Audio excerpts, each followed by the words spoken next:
ஏன்னா பெண்ணுக்கு ஒரு தடவை தான் காதல் வரணுங்கிற அவசியம் இல்லை. ஒரு திருமணத்துக்கு பதிலாக 2 திருமணம் தான் பண்ணணுங்கிற அவசியம் இல்லை.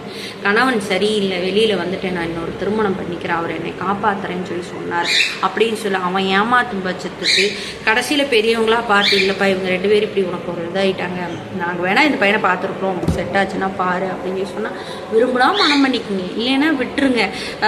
அதே மாதிரி ஏதோ சில ஒரு நேசிப்புகள், சில ஞாபகங்கள், இதுகள்லாம் தான் உங்களுக்கெல்லாம் மீதி இருக்கக்கூடிய ஒரு விஷயமா இருக்கும்.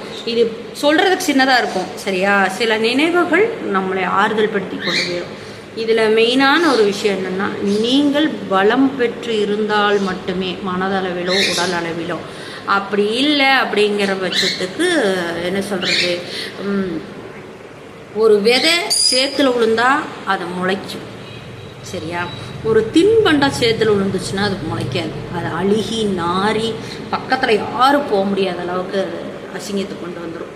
நான் அதாவது தெளிவாக நீட்டாக சொல்லணுங்கிறதா சொல்கிறேன். அதனால் நீங்கள் யார் கண்ணுக்கு எப்படி தெரியுறீங்களோ அந்த வியூவை மாற்றிக்குங்க சரியா. நீங்கள் அவன் வேட்டையாடுற பொருள் மாதிரி தெரியவே கூடாது, அதில் ரொம்ப கவனமாக இருங்க.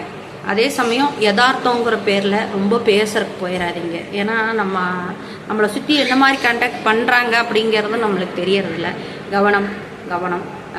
1000 விஷயங்கள் எவ்வளோ வேணாலும் எப்படி வேணாலும் செதுக்கிட்டு போயிடலாம். ஆனால் வாழ்கிற நம்ம உடம்புல உயிர் இருக்கிற வரைக்கும் இந்த கூட்டுக்குன்னு ஒரு மரியாதை இருக்குது. அதை நீங்கள் எப்படி காப்பாற்றிக்கணுமோ அது மாதிரி காப்பாற்றிக்கிங்க. பத்தினிங்க நாங்கள் ரொம்ப இப்படிங்க, நாங்கள் ரொம்ப ஓகியோ கட்டின புருஷனே தான் கெதின்னு கிடக்கிறோம்னு சொல்லி போட்டு கொழுந்தனார் வச்சுக்கிறவங்களும் இருக்கிறாங்க, மாமனார் வச்சுக்கிறவங்களும் இருக்கிறாங்க. அவளுக்கெல்லாம் ரொம்ப இப்படி போத்திட்டு நடக்கிறாங்க சரிங்களா. அவங்கள மாதிரி இருக்கிறவங்களெல்லாம் நானும் பார்த்துட்டேன் சரியா. நான் சொல்கிறது என்னென்னா, பெண்ணினுடைய சூழல் அவளுக்கும் பசி தாகங்கள்லாம் இருக்குது. இதில் நீங்கள் அந்த பசி தாகம்